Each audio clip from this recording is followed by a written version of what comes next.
you can find happiness, solace, whatever it is you're looking for in through the darkness. It can get pretty dark out there, but there is hope.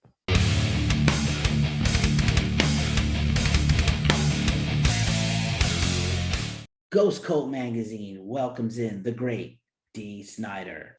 Great to be with you again, my friend. How's everything going? It's going good. The record is finally, people are hearing it, not the public, but writers and podcasts and radio and people like that, and feedback's pretty strong. So I'm a happy man. Love it, love it. We will jump right in. I know you got a busy day, and I appreciate John putting us together again. Thank you so much. All right. Um, when we last saw the great Dee Snider, or heard from the great Dee Snider, we were talking about For the Love of Metal Live and Dee on Broadway and Dee's multiple projects, and now right back with a new album. And it's a tremendous feeling, man, to get this record in my inbox and jam it out and hear more of the same. And it's been a tremendous prolific time for you. Thank you for saying that. I really feel like it has, but it all comes down to inspiration. And I didn't make a big say anything about it publicly, although I did tell family, friends, my band, that after For Love of Metal Live, actually after For Love of Metal 2019, I decided I was done recording and performing. I was moving on. Writing books and directing movies and uh, just doing a lot of other things that were creatively satisfying to me. I just felt like I'd done enough, and I released a live album, figuring that would be the exclamation point on my career, so to speak, recording wise. But then the pandemic hit, then the world went crazy, and then suddenly I had inspiration, something to say, and that's really what it comes down to is feeling that motivation that you want to create, record, perform again. And I think I'd lost that, but I got it back. I got it back. Well, thank goodness you did get it back, because you definitely killed it for several years in a row on the road. And certainly all due respect, if you want to, go in a different direction in your career, you've had many careers in your entertainment and music career. You could do anything at this point. You have not much left to prove except to yourself. And only if you're passionate about it should you keep doing it. I know fans have a hard time accepting that. And I'm also put myself in the fan bucket for that one too, You hit you used the word there that really triggered something. Passionate. You got to feel inspired. You got to feel passionate about it. And like, take Twisted Sister. Certain people wanted a new Twisted Sister album. And as much as I love Twisted and I loved reuniting with my guys, and we're friends and we talk all the time, and I loved it. But I didn't feel any real inspiration or motivation or passion to create a new Twisted Sister record. It felt to me, I call it Back to the Future. Publicly, you've seen anytime an old band tries to move forward, they get criticized because they're not being true to who they were. And then when they put an album that sounds like them back in the day, they get criticized for sounding like they sounded back in the day. It's like, I've seen it a million times in the reviews of bands. You can't win. And I just never felt that passion. So it's been a while.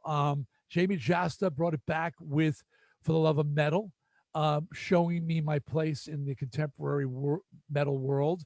And that was great. And then The State of the World really lit a fire under my ass, and I found myself writing again for the first time in 25 years.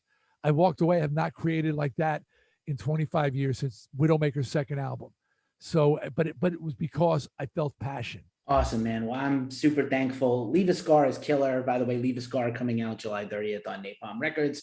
Hails to Napalm Records. They've done a fantastic job since connecting with you. And, personally, at least from the journo side, I have no complaints on our side. They've done a tremendous job supporting you. Oh, they're great. No, Napalm's, I'm so happy to be on Napalm. It's a label that promotes new sound and new artists and also just old artists who are doing new things. So I'm so glad to be with them. But really, that's thanks to Jamey Jasta, because I don't think anybody, look, the Love of Metal, I think, shocked the metal world. It shocked me. Okay. The only person that didn't shock was Jamey Jasta. He saw it, heard it in his mind. He knew, he said, you should be doing new music. And I go, I don't know where I fit. He said, I know exactly where you fit. I mean, he saw it as clear and nobody else. So I love that guy. Jamey Jasta, thank you for showing me I have a place. And because I don't just want to be one of those guys just doing oldies. I want to create stuff that matters now. And Jamey like brought me there. Right on. Actually, as we're recording this, I got a notification in my phone from like 3 years ago when you were just coming back out with For the Love of Metal, and there's like a event at Gramercy Theater in New York City, and there's like a picture of me and Jamey hanging out, and I was like, oh, I remember that. That was amazing, and I didn't know what to expect until I heard it. But yeah, imagine this came from a challenge on a podcast, like unbelievable. It is, and Jamey's fevered brain, because he's got a fevered brain. He's always thinking of things, Jasta Pasta. They're not all winners, but he's always thinking of what could be. And you look how many bands he's involved with on his own. He's got Jasta, and he's got Hatebreed, and he's got there's a third project, Kingdom of. No, I know there's a third project, but he's always writing, and he's always thinking outside the box and where can we take. And he loves metal. He's a true supporter, lover of metal. Like that's one of the places, the ground we stand similar. We recognize metal as a family, that it's all, the bloodline is all there, no matter what type of metal it is. It all comes from the same bloodline, and we need to support it all. You don't have to love it all, but we need to support the family, because we're stronger as a family. And that's where he and I really stand together, shoulder to shoulder, in that belief. And it all comes from there. I dig it. And not to mention, just by happenstance, Pandora today announced like a bunch of rock and metal bands that have like 1 billion plays on their service that they've never announced before. So they're everybody's leaning heavily into that. Spotify, YouTube Music, Pandora, like the fever of the audience for metalheads is insatiable. We're still here, motherfuckers. And I like pop music too, but like we're also still a viable buying, spending, supporting force. And we're going to come back after this thing is over, when we're finally out of this thing and back to some kind of normal, and we're all going to come back and see these shows. We're going to come see these festivals. Oh yeah. I mean, and that's, people saying to me, are you touring or whatever? I said, not immediately, although I have a live stream event happening on the 29th. Hasn't been, actually it's going to be officially announced tomorrow, but I'll tell you now, a live stream concert event. We've got 1,000 vaccinated and vaccinated and tested people that are going to gather for a Dee Snider show. So it's going to be no mask, real shoulder to shoulder rock and roll. Haven't done it in 2 years, but I really see by the way, go to metal. It's metaldepartment.tv. Metaldepartment.tv. There's a link there. But if you just Google Dee Snider live stream, it's happening on the 29th, but it'll be repeated after that if you can't watch on the 29th. But celebrating the new album, For Love of Metal, and of course, favorite Twisted tracks played by my new band. So it's going to be a great night. Like I said, I haven't performed over 2 years, but I want to be a part of, I believe 2022 is when we're truly going to return. I want to be there. I want to be there to sing You Can't Stop Rock and Roll with a meaning I never thought it would have.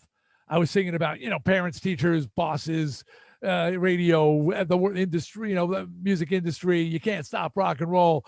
But I didn't realize that there would be a pandemic that would literally stop us in our tracks. But it can't stop us forever. And we will be back. And I'm going to be there for that. Right on. Right before we unpack the record, I just want to get one more thing in here that you sparked in me, which is, I love that you are very strenuous and strict, both in real life and on social media, about being vaccinated, and how this is really key to coming back to touring and shows. Because listen, you yell into a stick for a living. You have for, 40 plus years. So, I don't want that to stop. And I know that some people are very angry or fatigued, or they're sick of this, or they feel like it's bullshit. And listen, the reality is you're never going to another show again. You're never going to another festival again, unless you get vaccinated or do a test. And even then you're putting people at risk, even if you are not negative. So we have other issues. I'm very glad that you're one of the leading people. Oh yeah. No. I'm and to me, it goes beyond that. It goes to respect for your fellow human beings. And if I don't believe that I'm going to infect somebody, but somehow it makes them feel more comfortable if I wear that mask, I'll wear that mask because it's not just about me, it's about the community as at large. And we can't make broad decisions that really that really negatively affect other people, and so right now I'm in LA, and they've reinstituted the masks indoors because COVID's going back up again. I'm vaccinated. I know that 98.9% of the people who are getting the new COVID strain are unvaccinated, but I'll put on the mask. It doesn't kill me to put on the mask. If it makes other people feel more comfortable. I'm not going to sit there and get in an argument about it. And really, if you don't believe in it, well, guess what? You're going to be on the outside looking in, because at the end of the day, insurance companies are not going to insure the festivals if they don't make people get tested or vaccinated. They're not going to insure. All tours are insured. It's already out there. The insurance companies are not insuring people who are not going to be vaccinated. Period. So just get it done. Nice. Leave a scar could be both a command, a whimsical memory, a statement of purpose, a thought. What does it mean to you? And let's unpack this album a little bit. Leave a scar. I know it's scars are traditionally bad things, scary things, but this is metaphor, people. Remember when metaphor was a tool that creatives used to express themselves before all this censorship went crazy, and people are and that we're dealing with more now. It was puritanical right-wing conservative censorship back in the 80s. Now we've gone to a left-wing hypersensitive hypersensitive censorship that that offends people, that this offends people, that offends people. And I get it, but we're dealing with metaphor, for God's sakes. So I'm not talking about cutting people or stabbing people or anything like that. It's just symbolizing really leaving a mark on the world that will change things or affect things, or at least trying to do that. And it's derived from true story. When I was a kid, I painted my name on the side of a building. I know that's illegal, and I was wrong for doing it. I went back, and that's around that same time I carved my name in a tree. I went back a week later, and they painted over my name on the wall. So much for leaving my mark; it was gone. Last year, I went to that tree at the elementary school where I went. 55 years later, my name is still on that tree. That's a scar. That's a real mark. They'll have to cut down that damn tree if they want to get rid of my name. Okay. So, and that really just struck me, the difference between I'm going to leave my mark, or I'm not leaving a mark, I'm leaving a scar. Okay. You're not going to forget this. You're not going to forget me. And ultimately, if you listen to my songs on the record, you'll hear like the song Before I Go. It's very, very, very straightforward. It says, pointing out that what's going to be remembered, what's going to really change things, what you're going to be judged for is what you did to make the world a better place, how you helped others, what you did for other people. It's not about how much money you have or how many cars or houses you have, because when you're dead, you ain't taking it with you. Okay. But maybe what you did to help other people, that is going to be that's the real mark you'll leave on this world.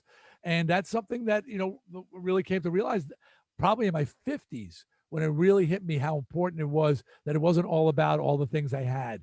It was what I would do for other people. Amazing. I did feel like it's a much more personal record than the last one. Not just Before I Go. Silent Battles touched me very well and deeply. Time to Choose, of course, is brutal, but I think it has a good message. The Reckoning, Stand, All or Nothing More. So it seems like a very much more, like you said, you were passionate and angry, and I feel that, but I also feel like it's also a lot more personal and reminiscent of personal things. Two things on that stage, three things. One, yes, this album is purely inspiration. I had something to say, and this was where I could say it. So that's thing one. Thing two, Silent Battles. I credit where credit is due. Jamey Jasta came and said, I really think we should have a song on this record about depression. He said, It's a huge problem, and it's worse now during COVID than it's ever been. I said, Jamey, I agree with you 100%. We, I need to say something about depression. Two of my kids deal with it, so it touches me. I said, but I personally have not been touched by it, and I would feel disingenuous if I were to write lyrics about it when I have no personal experience. And so Jamey said, I have. I said, then you write the lyrics and I will sing them. So that's the one song I did not write the lyrics for, but I agreed with Jamey 100%. It was such an important thing to talk about. And I'm so grateful for Jamey for sharing openly and honestly, because a lot of people, more and more people are coming forward talking about depression and problems like that, but not enough. Even more, everybody needs to open up about this and be honest about it and help each other. Right on. I think you were making a third point about. I'm sure there was, but I was talking, but I just talked myself in a circle. And I don't remember what it was now, but it'll come. All good, all good. Thank you, and thank Jamey for Silent Battles. That was the one that definitely hit me the most. Oh, okay. Third point. Sorry. Thank you. See, I knew you, and that is, I like to think, and I know that while I rage, and while I'm very in your face and rebellious, and I like to believe that the record is filled with hope at the same time. That the song's called Down But Never Out. It's about how we got our asses kicked by COVID, but never out. We can rise back up. And all the song, I'm always trying to make sure that there is hope in there, because I believe there is. And when Marcelo, the artist who painted the album cover, which was pure inspiration on his part, and I love, we told him the title, general idea. We thought maybe a scarred heart, because it represented so much. He said, I got it. He heard some music. Next day, overnight, he painted that painting and sent it to us. And we're like, wow, love it. And I saw the doorway in the heart. I said, I need one thing. I need light coming out of the doorway. I said, because I believe, and I've been through hell and back, but I believe that there is hope. And I believe there's a light at the end of the tunnel. And it's not an oncoming train, people. Okay. And so he said, I get that totally. And he just put a little bit of light there, because I wanted people to know that you can find happiness, solace, whatever it is you're looking for through the darkness. It can get pretty dark out there, but there is hope. Awesome. Very inspiring. Just for a last question, Dee, because you've been terrific and I appreciate your time. We were lucky enough to get a preview of Rock Me Amadeus, which you're a part of, and we're super stoked on that. So last time you and I talked a year ago, we were talking about Dee on Broadway, and maybe you would revisit that someday. So I feel like this is some of that. And I love the first single, and I would love to hear you do more. Well, thank you. Yeah, the Rock Me Amadeus Live is a Broadway production that's in development right now, and hopes to come to Broadway in the next. They were talking about the fall, but fall's almost here, so I think more. And I know where the project is at. It still has a lot more development to go. But we've been doing videos, because it's going to be the soundtrack is going to be mashups of classical and rock, and put together. And the way I sing with Rock Me Amadeus Live is people are shocked when they hear me with a cleaner rock voice singing a song like Love Hurts. And it was in Rocktopia, an affiliated show that I was involved with on Broadway, that I actually sang opera in the show. And I discovered that I'm far more capable. And this is a message for people, because I don't think I'm that exceptional. I don't think I'm exceptional. I think I'm just more fearless than the average person, and just willing to take a chance and say and believe that I can do something that isn't necessarily in my wheelhouse, or people would think is my wheelhouse. And I've learned that my voice is a lot more powerful, and I have a lot more vocal ability than I thought I had. I limited myself, and people are starting to talk about my voice. And Jamey was one of the first people to say, you should be in the pantheon of great metal singers. You've got an amazing voice. And I'm like, really? I kind of even limited myself. So people, don't sell yourself short. Take chances. Yeah, you may fail and you may fall down, but that's just part of life. It's not everybody falls down, sometimes real hard. And it's not, and as someone who said, it's not about how many times you fall down, It's about how many times you get back up and keep moving forward, and that's been a very important lesson that I learned, that you got to take chances and not be afraid to fail, because you're not going to find out what else you're capable of doing unless you take those chances. And yeah, I've also realized that it's my job to be a cheerleader for everybody else. All the people who don't have a voice, I'm here to be that voice, and I'm here to cheer you on and to say, do be fearless, speak out. And you know what? One more thing I want to say. One more thing. Hey, Dre, I got something to say. Okay. We, the vast middle, are the proven, tested fact, the majority. It's about 70% of the world is in the middle. We lean a little left, we lean a little right, but we're kind of centrist. The extremes, minorities on the left and right, are the loudest voice in the room. They used to call themselves the moral majority at one point. No, they are bullying minorities who yell and scream and throw their weight around and make a lot of noise. And they think that they're a movement because they had 10,000 people in their Facebook group, 10,000 strong. I'm here to tell you, it's a fucking parade. That's not a movement. There's 7 billion people in the world. Your 10,000 isn't even a speck. So to shut up, march, wave your flags, and shut up. Okay? Stop driving the bus. People in the middle, stop saying there and saying, these are the phrases they use, dude. I'm sure things will work out. I trust it'll be okay. Things usually come back to center. To which I give the Dr. Phil response, how's that working out for you? Look at the world. It's a fucking mess. It's time for the true majority to speak out, and Dee Snider is here to encourage you to do so. Boom. Nice work. Mic drop. The inspirational, still humble, but amazing Dee Snider. Always an honor, my friend, to chat with you. Thanks for hanging out with Ghost Cult. Pleasure. And people, check out the new album. It's released on the 30th. You can pre-order now, all kinds of packages. But on the 30th, it could be in your inbox on July 30th. And July 29th, live stream concert event, Leave a Scar Live. Music from the new record, from past records, and of course, Twisted Sister favorites played in front of an actual live audience. Go to metaldepartment.tv.